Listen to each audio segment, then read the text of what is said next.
I never weaponized LinkedIn in any way, shape, or form. There's a variety of things that I just didn't do. It's why we set up Stu Friedman with career coach Nancy Karras, who says LinkedIn is the place to be to get hired. It'll change your life. It will change your life, and it will change your ability, especially during a pandemic, to connect with people. But before using it to find a job, you need to define yourself and your goals.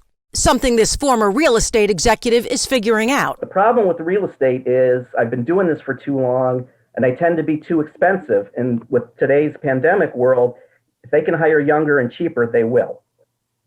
So I'm trying to reinvent myself, maybe going into a completely different arena like sales. Nancy says he might explore ways to combine the two, maybe marketing real estate products to attract employers in the field where he has the most experience. And now that the market's changed and it's, COVID has changed everything, technology has changed everything, who else is now a player in that world that didn't exist before, that you might not have considered? Then attract attention by updating your profile photo and creating a strong headline. His says experienced real estate development consultant. Let's talk about those generic buzzwords.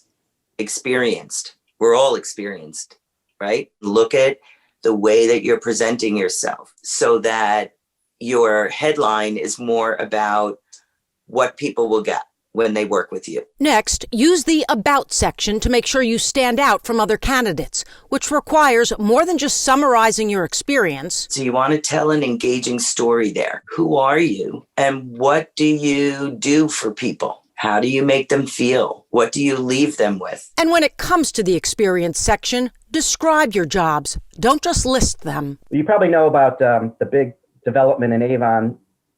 Inside that development, there's a Mitchell's Ice Cream, there's a hotel, there's a whole development there that I developed. A great accomplishment, but that's not in Stu's profile. And for every description, use keywords that are popular in your industry. Don't know what they are? Look at other people's profiles. By looking at the market and what everybody else is doing, you can see the best of the best and mold yours a little bit more towards that. Now, these are just the basic tips. There are so many strategies for marketing yourself on LinkedIn, including why you should not post your full resume. I'll have more on those in our next edition of Your New Job. I'm Danielle Serino, 3 News.